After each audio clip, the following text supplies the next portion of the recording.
We know if you see the live over on Twitter. We should be good though. Yep. All right. Awesome. Here we go to 5 second countdown at five, four, three, two, and one. What is up, everybody? Thank you for joining us here on the Welcome On Podcast. I'm your host, Famously Garnet, and I'm joined by my co-host Q. What it do, y'all? What it do? And into today's episode, man, it is another packed episode. It was a big weekend for South Carolina football in recruiting, as the results are already starting to show, and we're going to get into that, man. South Carolina softball finds 2 targets from the transfer portal. We're going to break into that. And also the men's baseball team. They are adding and they're also losing. The portal is open and players are leaving. So we will get into that. Q, let's go ahead. We're going to start off on the softball side of things. And South Carolina gets 2 great players from the transfer portal. One being Josie Marion from Mississippi State, and then Tori Inslee from NC State, an infielder, Tori Inslee, that, of course, pitcher Josie Marion. So good gets for Ashley Chastain out of the transfer portal. Obviously, she's just starting to cook over there in that portal. What are your thoughts about that and how South Carolina is going to go forward in that portal? Well, she's been able to retain the people she really needs, so that's always been clutch. And she has a lot of young talent. I'm really big on the young talent that she's bringing in, so I think that's going to play a big role in this. But I think overall, she's doing what she needs to do. She knows what she has to do. This isn't nothing new for her, nothing new. I think she's doing a really good job of addressing what she needs, finding the talent she needs, and understanding I'm trying to make another push at what I did last year. Because once again, you are only 1 out short of still playing today or having a chance to still be playing today. So you're clearly close there. You're clearly right there. Let's see if we can get over the hump. Yep. Yeah, and which UCLA was eliminated out of the women's college They World shouldn't have been Series. there. They shouldn't have been there in the first place. It's called spade a spade. No, I agree. Not But even. South Carolina with Tori Inslee, Tori Inslee's bringing a 294 batting average to South Carolina is what she batted last season. She'll have 2 years left. And then, of course, with Josie, she was, top 3 in strikeouts on the team. And they're bringing that in. So we'll see what that looks like. And like I said, Ashley Chastain is just starting to get going over there. Now, taking it on to the other side of the diamond for South Carolina baseball. Obviously, names are starting to hit the portal. Not really surprised, not really too surprising with the names that have so far have hit the portal, right? Hugh, obviously Eli Jersenbeck, a guy that just could never get healthy at South Carolina. He's officially entered the portal. Ryan Bakes, Roman Kimball, Eddie Copper, not really surprising there after reading that article from John Whittle, which was very incriminating, as we've all talked about already, right? Jace Woida, another guy that has hit the portal, not a surprise there. It is what it is, Hugh, at this point. And obviously there's going to be more names to hit the portal as we're expecting, right? Mm-hmm. So what is South Carolina going to do from there? They're going to have to continue to bring these guys in the portal. And unfortunately, John Whittle brought up a good point, I believe it was this morning. South Carolina could potentially overpay for a lot of talent that they need to find, and they need to find it quickly. As these teams are getting ousted out of the NCAA tournament, which a lot of big names have got ousted early, right? Vanderbilt, Florida, teams like that, Texas, national seeds that got beat by teams that, quite frankly, they didn't, work on the portal like that. They didn't need the portal. They didn't need NIL to beat these teams. UTSA did not need a massive amount of NIL in transfer portal help to beat Texas, to knock them off, right? And here's to say that that's not going to happen tonight with Little Rock and LSU, because Little Rock and LSU are playing a win-all be-all tonight. There are teams that are playing win-all be-alls right now. Ole Miss, Murray State, right? Teams that needed NIL, needed transfer portal to get to where they are. So it's going to be interesting. Q, what are your thoughts about the transfer portal right now for South Carolina and what needs to be done? Until something's done about the coach, none of this is going to matter. Coach is the difference in why these teams are doing what they're doing and being able to be what they are. If you don't believe me, look at UTSA. That's a coaching job. That's nothing to do with NIL. It has nothing to do with the price of tea in China. It has every single thing to do with a head coach knowing how to coach his players. When you have places like Wright State, who's up 9-3 right now on Ole Miss, That has nothing to do with talent. That has everything to do with coaching. That's how Clemson got ousted. That was coaching. That wasn't talent. That was coaching. That's how a lot of teams got ousted. That's why you're where you are when it comes to what it comes to. So all I'm gonna say is it's cool. That's fine. I don't care.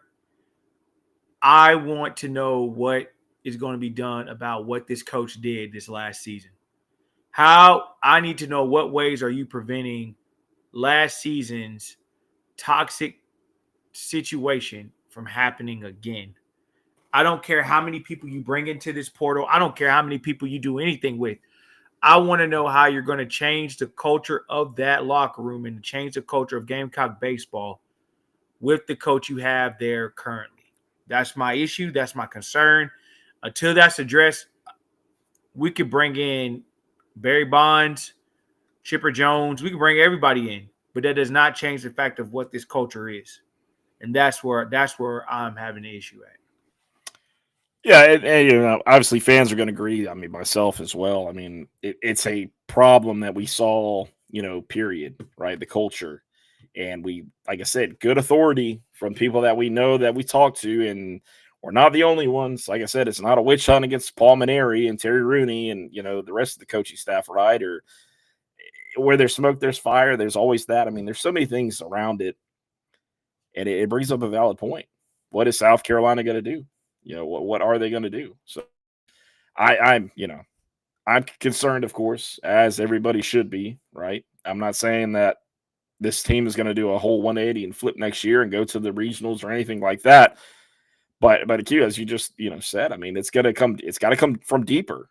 You have to figure out what went wrong last season, and if that means bringing Trackman back, which that should not have been a thing anyways, that just still blows my mind that Trackman was a problem when it came to Gamecock baseball and the other things. So it's definitely frustrating, and it's a valid point to it really doesn't matter who you bring in. It comes down to these coaches learning from their mistakes. So, which are it's really hard to say with coaches having to learning from their mistakes, especially when one of them, the head coach is the winningest coach of college baseball right now that is coaching. So I don't know. It's very, very interesting. But, we will see. The portal, it's going to be a long, long process. There are a lot of, puzzle pieces that need to be put together to make any of this work because you're only right now bringing Jake McCoy, and of course Aiden Palmer. I mean, these are your returners right now in the bullpen. So confirm returners at this point. So we will see what it looks like moving on. Q, let's go ahead and we're going to head and take it into the football team, man. And it has been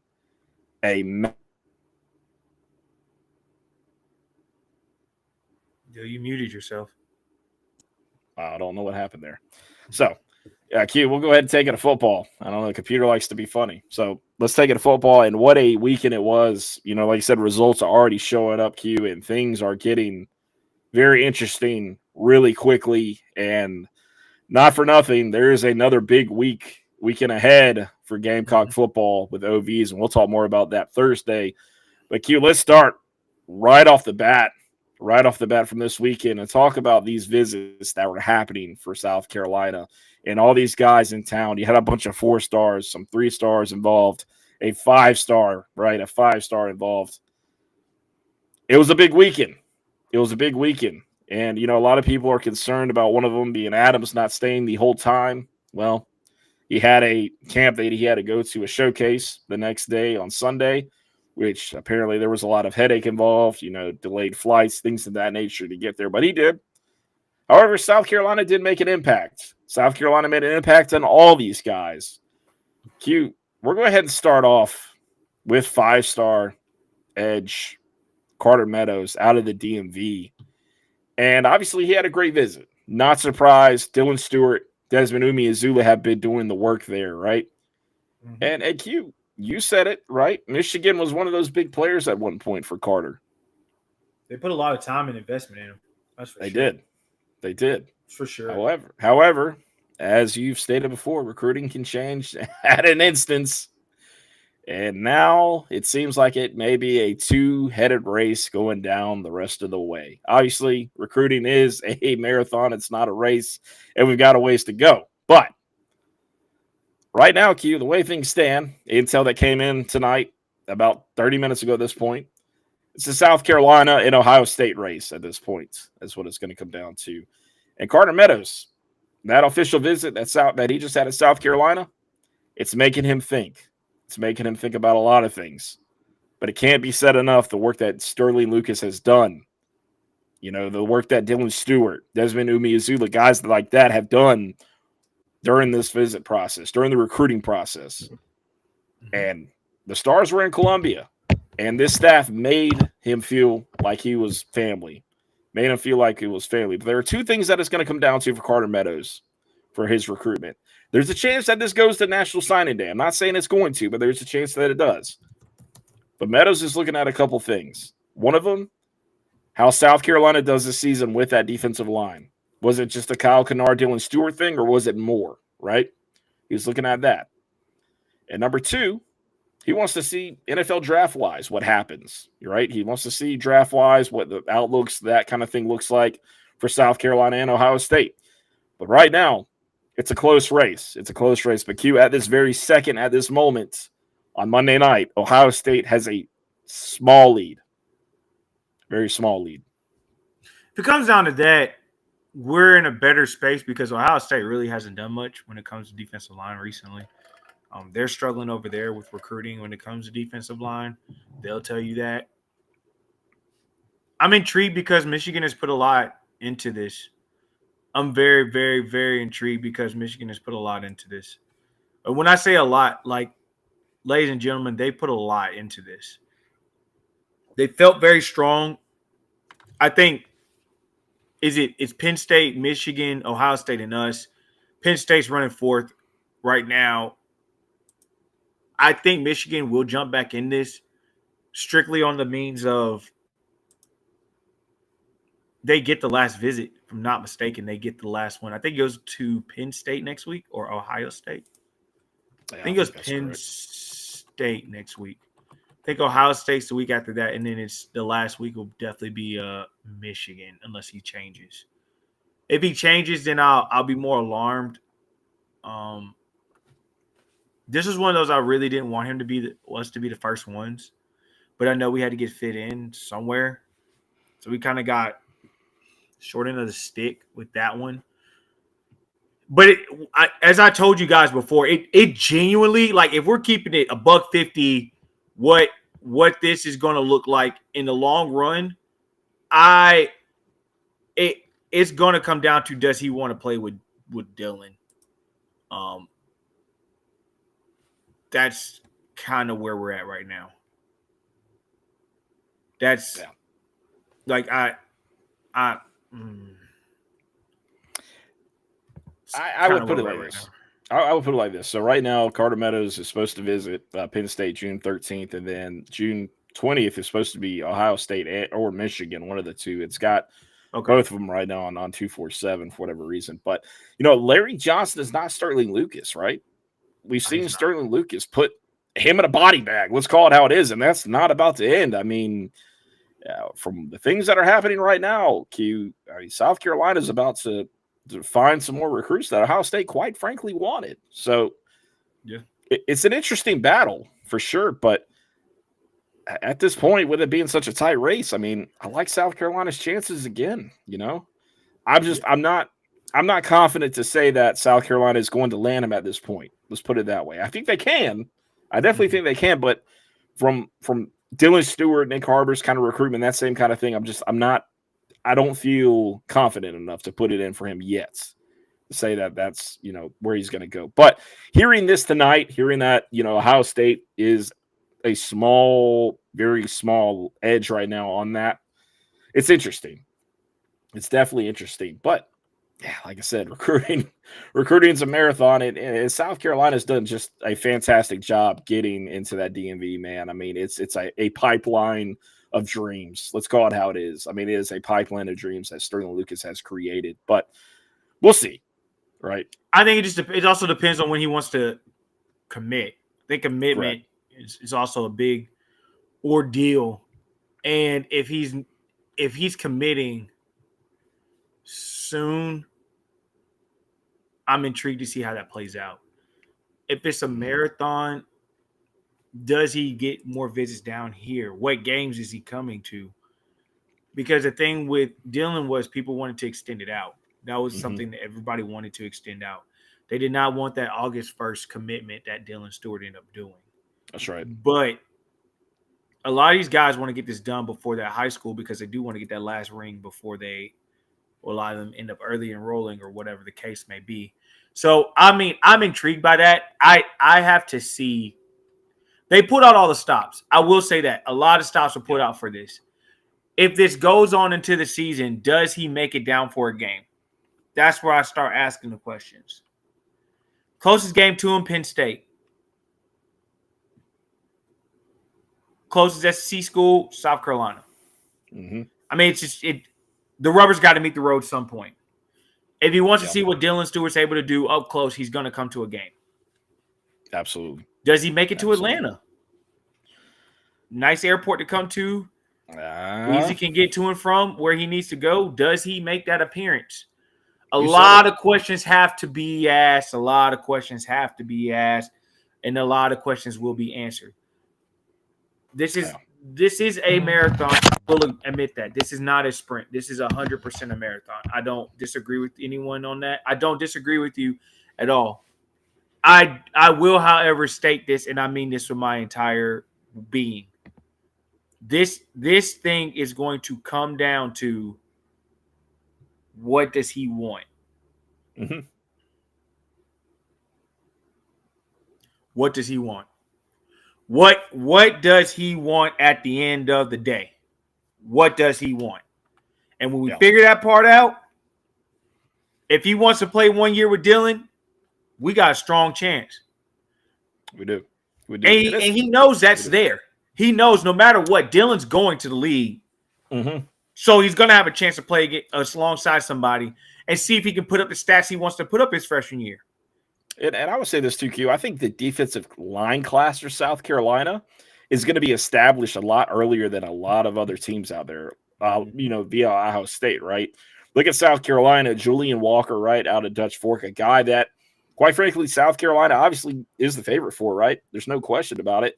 And then, of course, you got the Twins, right, that are visiting next week. So you have these guys that are already coming into the fold. I mean, it's going to make a difference, right? Yeah. It's going to make a difference. So I think that is another big part of that, right? I think that's another big part of that.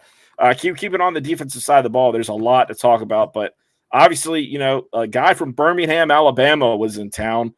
Go ahead and talk about that visit, Q, and why that one is an interesting prospect. Good old KJ. I'm a huge fan of KJ's. I think he's a very big sleeper when it comes to the DB room and what he's able to do, because he definitely is a corner / nickel in my eyes. He can definitely play both. Turn on his film, he plays some big time ball down there in Birmingham. It's no secret that he does play big time ball. Alabama's not really known too much for their high school football. There's a lot of tradition down there, but it's not necessarily like tip top shape what it used to be when you had the Hoovers and you had the Thompsons and all those. But he does play big time ball down there in Alabama. A little nugget when it comes to KJ. A little nugget, little tidbit. Word is KJ plans to be at the game against Virginia Tech. Take with that as you will. Word is his plan is to be at the game against Virginia Tech. It's about an hour and a half drive from Birmingham to Atlanta. And a team he's interested in will be in Atlanta. So I think his recruitment will be done before then. But, hey, I don't know. A lot of people are speculating, trying to figure out what's going to happen. Something I have been informed of is other schools, i.e. Ole Miss and Mississippi State, are pushing for him to be on their campus for an official visit. I don't know if it will transpire. I have no idea. I didn't go that deep into it. But what I do know is his game plan is that first weekend he plans to be in Atlanta. He plans to be there. And it's perfect because we play on Sunday. So, and we play early on Sunday. So he wouldn't, and we have Labor Day the next day anyways, but it's something he's been very excited by. And he really marched around and talked a lot about that, of knowing, what the schedule looks like, all those things. And some of the info he was asking made me believe like we're ahead there. So that's an ahead situation. I'm big on what KJ is able to bring. If you haven't looked up his tape, go look up his tape. I mean, it's some good tape, man. It's some good tape. And under Torian Gray, he can do a lot of different things, and he understands. Because another thing that's favorable for us is our schedules that are coming up. Because not even that, next year, when these guys will be freshmen, Miami comes into town, play Clemson as well. And if I'm not mistaken, I think App State's on the schedule as well.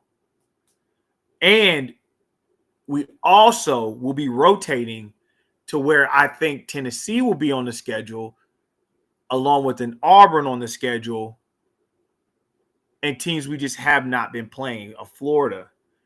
And so those things can get renewed. A Texas. Now we're looking at we're probably going to get to play a Texas next year. So things are, it makes it appealing, especially when you're winning while these things are scheduled. So that's something you need to look at, because as it was stated before, last year was fantastic. It was great. The ending wasn't beautiful. We can't sit there and lie about that. The ending was not good. But if you're repeating that, especially with a 16-team playoff coming up on the horizon, there's a lot that's there that people have to take into account and you have to make note of.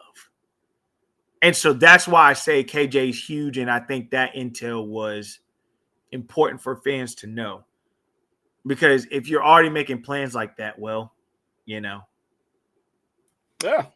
I mean, it's important. It's not over. Now, I am not one person that's going to say anything is over. I'm going to be honest with y'all. I'm not going to sit there and say it's over. So that's what we do. Yeah. It's a fair assessment. And I think South Carolina is in there, man. I think South Carolina is in there to pick him up. But he's a great talent. And as these kids commit, like I said, we will run film on them during the show so guys can see more about these kids and see, where their strengths or weaknesses, that kind of thing. And of course, we'll talk about that. Q, like I said, it was a big week for South Carolina. A lot of guys were in town. Obviously, with with him being in town, that was big. And there's a lot of guys that weren't in town that are getting, predictions. And we'll talk about that and a little more what that could potentially look like later on in the show. My thing, Q, is how much room did South Carolina make up this past week, right? It was, you saw a lot of these guys go on visits prior to this, and now South Carolina really struck hard with a lot of guys. One that intrigues me a lot is the 4-star wide receiver, right? Travis. He's a very interesting prospect. And Q, things have come out over the weekend that South Carolina, in their position with him, sits a little bit higher because he's got family that graduated from South Carolina, which is really great stuff there. What are your thoughts about that, man? I mean, we see Coach, Furry doing the work, man, and he's done it. I mean, we've seen the videos come out after the visits, the graphics, that kind of thing. He looks a possibility, man. I mean, South Carolina was, they were out there a little bit trying to catch up, trying to gain ground. And I think, honestly, man, the work that South Carolina did this weekend, it says a lot. I mean, we're just watching Furry just run amok, man, like he's killing it. So, like I said, Travis Johnson, 4-star wide receiver. Q, go ahead and tell me what you thought about that. I loved it. Intriguing prospect, 6'3", 180. I'm big on him. I think he'd be great to add to this class. I think he'd be a tremendous add to this class. I got to see what he does on these other visits. So another thing I'm trying to get, and I want people to understand, it's all well and good until they get on another campus. You got to just see what's going to happen here. So you got to let this thing play out. And I think he's another one that can play out. Now, what helps South Carolina in this instance is we do not, one, have a receiver committed, and we don't have a lot of receivers we're looking at. He is one receiver that we are strongly looking at. And so I think if we don't get him, it won't be from a lack of effort. I think we've put our best foot forward. I think we've shown what we stand for with the talent we're starting to, bring into impact and the culture that's there. I genuinely think we've done a great job. I think Johnson was kind of shocked at how well he loved that visit himself. And so we're going to see how that bad boy plays out. What visits he does end up taking, where he cuts it off, and then what a commitment date looks like for him. If he takes it into the season, I'm almost guaranteeing he's going to be at a game. And the first one I would not be shocked that he goes to would be that game in Atlanta. So I think we need to just kind of check that out. Let it play out. Let's see what happens.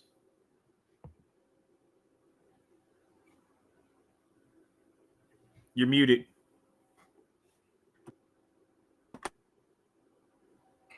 Yeah, and I could definitely see that. I could definitely see that. It's the thing that South Carolina's just done so much work, like I said, with his past wide receiver class for 2025, right, and what he's doing for 26. I mean, just Coach Murray's doing just a job, man. He's done just a job at South Carolina in his limited time here. He hadn't been here that long, honestly, but the time that he spent here, I mean, he's done a ton, man. And I think what we're going to see from this freshman class this year, right, and some development, right, from our guys, these wide receivers that are currently at South Carolina, Nick Harbor, Vandrevius Jacobs, Mazio Bennett, guys like that, right, Jared Brown, man, I can't wait. I really can't wait. I think prove it. If they start proving some things and showing more of what Mike Fury's done, we're gonna be all right there. I think we're gonna be all right. Yeah, I do agree. 4-star offensive tackle JB Shabazz was in town. JB Shabazz, a guy out there in North Carolina. I think like I said, I like South Carolina's chances with him. I really do. He had a great trip, though, man. He still has trips left to go to Penn State, North Carolina State, Tennessee, and Ohio State. One of those things, man, Sam Survey, Lonnie Teasley doing a job in recruiting as usual. Go ahead. What's your thoughts about him, man, out there in East Forsyth, out there in North Carolina? I'm intrigued.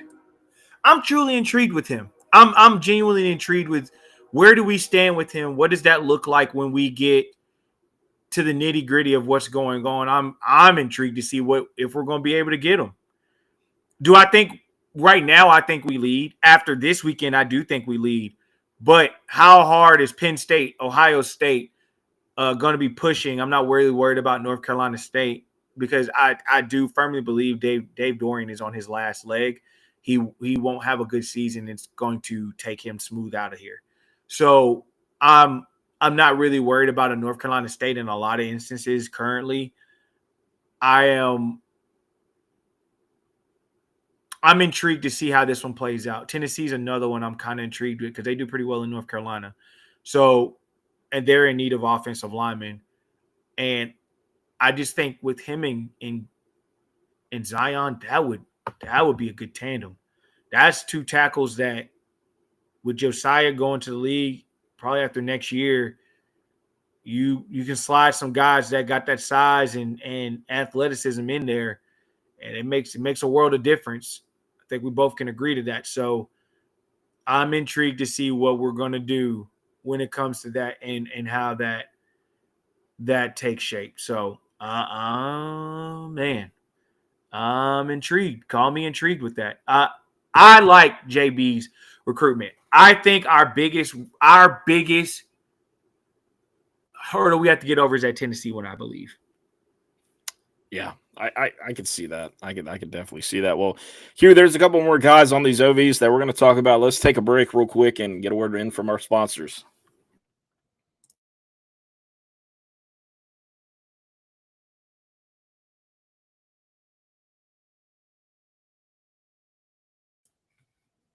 All right, let's see. Give it a countdown at 5, 4, 3, 2, 1. All right. All right. Like I said, Q, these OVs have been going great. Obviously, there's a lot more that are coming. PJ Dean was also at South Carolina, and it seems like they did some serious legwork, man. It seems like they did some serious legwork, and I felt like, Ohio State, one of those schools, might have been that top dog there, and it still may be, but hey, man, South Carolina did a job. What are your thoughts about the PJ Dean recruitment? You made it interesting. You set the bar, you made it interesting. That's what you needed to do with PJ Dean to be in the game. You set the bar, you made it interesting. And I, for one, am okay with that. That's what you need to do. You're in big boy recruiting. That's what you had to do. I think Georgia's fading. I think it's Ohio State, and I think we might be running second. I'm intrigued because of how Georgia's trying to recruit right now. I could see us be running second on this one. I want to see what happens at Ohio State. I'm intrigued to see what happens at Ohio State. That visit is the one I keep my eye on when it comes to PJ. If he doesn't go to Ohio State, I think we run second. And if he doesn't do that, I think we made it interesting to where he actually gives a thought and like, I may be okay with coming here to Columbia. Because I may be a piece that could help out a lot. Because once again, this goes back to what I said before. Everything revolves around what you're willing to do. Are you willing to go in, work hard, and help this team get to the playoffs? That's what we have to have. It's all up there. That's what we're at. That's where we're at. So can we get to that? And I don't think there's going to be a fall off. I tell you all the time. You have Air Nolan and you have Carter Woods in that room. All I'm saying is I believe we have a chance to make a run here for years to come. I mean, it's all about what y'all want to do. Are you coming for a paycheck, or are you coming to actually develop, work, and try and get you some hardware?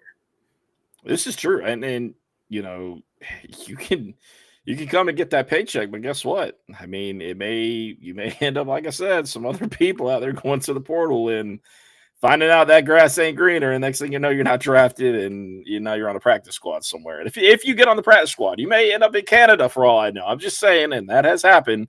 Sorry, Mario. Anyways, look, yeah, South Carolina did a job, man, and they are in that conversation, firmly in that conversation now. Another interesting name, Q, that was on campus is a Florida State commit, and I know you love this one, Amari Thomas. I'm going to let you run away with that one as you have a giant smirk on your face as I say his name. Here we go. Amari. That's my running back for this class, man. Anyone that knows me knows I want Amari in this class. That's who I want.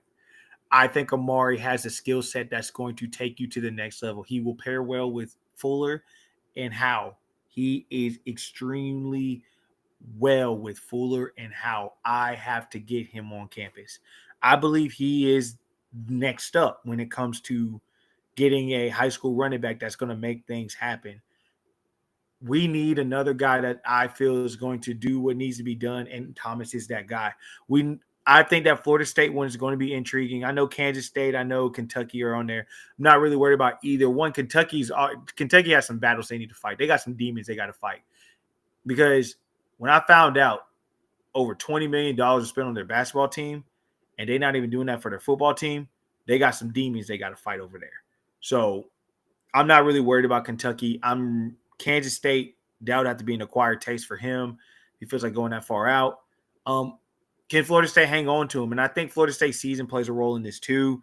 Coming off a 2-10 season, but I saw their schedule. I mean, I see 6-6. So if we're able to beat 6-6, I think we have a chance to do it. I'm telling you, you repeat last year, I promise you this class is a top 10 class. Top 15, top 10 class, 110%, no holds bar. So he's going to be integral to that. You need a running back like him on your squad, and that's who I want. It's a strong running back, man, Amari. And, a lot of people have looked at that possibility of Carson Baker. Carson Baker holds, those old crystal balls predictions if you want to look at them, whatever you think about them, obviously, but they are to Florida.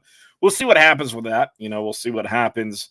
Another, not Amari, but Amiri Acker was at South Carolina on this during this weekend, and he put out originally that he was offered by South Carolina. Obviously, that wasn't ended up being the case. He was, given the option to come back and work out in front of them, as we really thought that it would ultimately would play out, right? We thought that it'd be one of those things like, hey, earn that offer in front of us, right? So.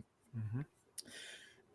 That's an interesting guy. Like I said, we talked about his work ethic and things of that nature, and if you can get him in the program, that's something that you want to do, man, because he's a baller, right? He holds a couple P4 offers, one of them being an SEC Kentucky, right, being over there, but the guy's got a lot of speed, a lot of size, man. 6'2" for his speed. With his speed is solid, man. It's a solid, yeah. Yeah, it's nice. It's nice, man. His film is solid too. So one of those, if you can get him in, you'll take him. You'll take him. What are your thoughts about Acker being on campus and ultimately looking to earn that offer? Just come back, make it happen. Make it happen. You want it that bad? Come get it. I believe he'll be able to get it. And then if he does that, especially with the reclassification of Patterson as well. Cinquel Patterson. Now you're talking, what room are you doing? I mean, we will still, like I said, y'all, we'll still take Johnson no matter what situation is. But after that, you're probably done with wide receiver recruiting. But you're bringing a lot of size. That's what you're trying to get, is some size on campus to go along with Donovan Murphy, to go along with Harbor, to go along with Malik Clark, all that. But I'm color me intrigued with that. His speed is amazing. I just got to see what he's able to do route running wise, and see what coaches think on that. So I think that's going to be huge for us. Yeah, I do agree. And finally, to wrap it up, Anthony Baxter was back in town, Gamecock commit from South Point High School. Xavier Current's teammate out there. Love him. Yeah, so it was a great weekend for South Carolina. They made a lot of moves, and they made, as expected. There are people out there that were upset that aren't any welcome homes after it, but I'm telling you, as I've already said, it's coming. It's I will say also, I want to mention Adams too, the DB. I want to say something about that. Getting him on campus, period, was big for us. So I don't want y'all to underplay the fact that he was on campus. Him getting on campus was huge. He understands what Torian Gray wants. He understands the development. He's seen that. He's seen guys get there. And I'm going to be honest with you, Torian was gypped because O.D. Fortune should have been drafted last draft. Yeah. Like that was a complete gyp. That was a complete whiff. O.D. Fortune should have been. And he ended up, where did he end up? Giants. You'll see. I mean, I'm telling you, he's going to make that 53-man roster. And he should have been drafted. So there's a lot of development and talent in the league right now under Torian Gray's watch. And especially that's why you see so much success at safety. Because, I mean, he's got guys in the league right now that are, playing these roles and able to make some things shake. So I would definitely keep that in mind. So. Yeah, I'm interested, man. Next year, I'm going to have conversations in Mobile a bunch with NFL scouts and their thoughts about why, about all the lack of South Carolina players that were drafted. I mean, obviously, it was a deep draft, and maybe we saw a lot of that transfer portal, a lot of those COVID years. I mean, they were still hanging around, right? Maybe that had something to do with it, right? But, a lot of these guys are going to get on the 53. I think we can all say that. So they'll get there. They'll get there. Q, we had a couple announcements over the weekend. Obviously, big one, Sequel Patterson out there. Sequel Patterson on Indian High School. He reclassified from 2027 to 2026. That's a dual threat guy, man. I mean, you can put him in two positions. You play cornerback, you play wide receiver. A absolute phenom at his position. Going to 2026, man. Q, I like where South Carolina stands for this guy. I really do. I think that when it's all said and done, I think he's going to have the garnet and black on, man. I agree. really do. What are Another your slot thoughts? receiver. Another slot receiver that we're going to need. Very shifty. Plays within space. Very shifty within the small space. I love it. So I think he's going to be huge for us. I think we're going to get him. I'm looking forward to seeing how this is going to play out. Is he going to take visits? What's he going to do? What does that look like for him? But I do really love where our spot is with him. Really love that. And continue to keep that Rock Hill pipeline going. Yes.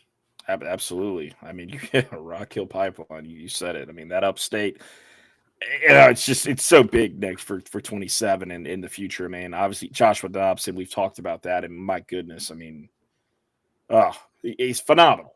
It's fantastic. He's such an athlete, man. Such a talent. Things are starting to heat up. Like I said, the recruiting world. These predictions, crystal balls, if you will, whatever they're called these days, are starting to drop. And Q, we've talked about guys like Tamarian Watkins, right? We talked about him and Zay. Zay was on the show. Xavier Currents was on the show, and he talked about how his relationship with him, and he was not going to be surprised if he came to South Carolina at all because of that relationship and the things that they built. And apparently now the pundits out there, they do agree that Watkins could end up in a South Carolina uniform, and I would not be surprised at all. And he's one of the better safeties in this class. So you have two of these safeties combined of Currents and Watkins. I think we're good, buddy. Torian is cooking with hot grease, boy. Torian is cooking, son. Yeah, he's doing what he needs to do. So I think this is going to be a great class. I'm telling you, it's going to be a fantastic class. It's going to help. It's going to help a long ways. And it's, once again, building that depth. This is what this is about, building depth. That's all this is about, building depth. So see what happens. Yeah, we'll definitely see what happens. Q, let's go. We'll talk about what's coming up for these visits, right? Let's talk about who's showing up. Obviously, we won't get too deep into it, but you've got a couple names out there, big names that are visiting this weekend. Aiden Harris, right? Aiden Harris, that's a big one. That's a really, really big one. Got to watch out for there, of course. Landon Duckworth, former Gamecock commit himself, that quarterback. And that recruitment's been interesting. It absolutely has. But it seems like old Shula has done what he's needed to do to get back in the good graces of Landon Duckworth. So great stuff there. And, of course, Zion will be in town, right? Zion will be in town. He's still on this list. We don't know if he's not coming or not. I don't think he will be. But Ryan Mosley's still on this list, the current Georgia commit, the wide receiver. I don't see him being in town. I don't either. I think that will be scratched, but we will definitely find out. Noah Clark, that's an interesting name, out of North Carolina, right? Out of Durham, North Carolina, defensive lineman. He's going to be in town. And then your guy, Kamari Blair, love it. Right? You love that guy, offensive tackle out of Clarksville, right? Clarksville, Tennessee. Yeah. Tennessee's made that interesting, but I want to see what we're able to do. And you don't doubt Lonnie Teasley when it comes to recruitment. That is something you don't do. I don't advise you to do it. I definitely don't advise you to do it. Keenan Britt, Gamecock linebacker commit. I love that he's coming. Yeah, I love that he's coming. And he said he shut it down. He said he's not going to any more visits. This is it. I love it. I love that he's coming. Jao Combe, he's a safety from Marietta, Georgia. I'm interested to see what happens with that. I'm really interested to see what happens with that. And then Kosi Barnes, the cornerback from Greensboro, North Carolina. Underrated. He's also going to be in town. Yes. Underrated guy. Yes. Intrigued to see what we do there too. That's great size, dude. 6'2", 6'3". You can't teach that. Another guy I think is a nickel type guy. So I'm intrigued to see what we do there. But we'll have more on that. Because there's a little digging I have to do with that one. But we'll have more on Thursday. Yeah. There's a lot more to do that. And then, of course, the week after, just another big one, June 20th. There's so many more stars on the line, and it's getting crazy, guys. It's getting wild. It is. But this is it, man. This is what we live for. That's what y'all wanted. So let's get to it. Oh, let's do it, man. And South Carolina, like I said, the fans, they're going to be happy. I know they're right in on that 23 area right now in recruiting, in the top 25 and on 3, I believe. Enjoy that while it lasts. I'm telling you, if you doubt South Carolina and where they're recruiting right now, that is about to change. And it's all from that Shane Beamer work from this past season, that 9-4 season, as we talked about, Q. Yeah. So we're going to see. We'll see how it plays out. Yeah. I'm stoked, man. Like I said, there's a lot more going on. So we will see here soon. Q, do you have anything else before we wrap up the show, my guy? Nope. Man, I'm looking forward to Thursday breakdown and that this weekend. That'll be interesting to see what happens. Let's see what happens in between today and Thursday. Yeah, it's definitely going to be interesting. I have a feeling we may hear "Welcome Home" a few times, maybe once or twice, maybe into the weekend. So we will definitely see what happens there. But guys, we appreciate y'all tuning in live, listening to the Welcome Home podcast at Famously Garnet on Facebook, Twitter, X, YouTube, whatever you want to call it these days, TikTok, of course. We appreciate y'all tuning in on Apple and Spotify, on the Believe Network at the Welcome H Pod. You can always follow. Download. Download it up, man. Got to download it up, man. Download, subscribe. We need it. Rate, review, all that good stuff, man, because that's the only way we can continue to grow with you guys. That's the only way we can do this. So make sure that you're doing that. And make sure you follow the new Twitter handle at Believe in the Welcome H Pod. Please, Believe in the WH Pod on Twitter. We appreciate that because, I mean, look, man, Twitter can be a cruel world. The internet can be a cruel world. And, hackers are hackers, I guess. And, there's a special place for them, as you all know. So, but Q, before you wrap it up, I do want to say one thing. There's orange in the parking lots. Clemson is gone. No more regional play for the old Eric Bakich special out there. As they say, Cancun on 3. That's right. Well, guys, we appreciate y'all tuning in live. We will see you next time. Peace. Addison.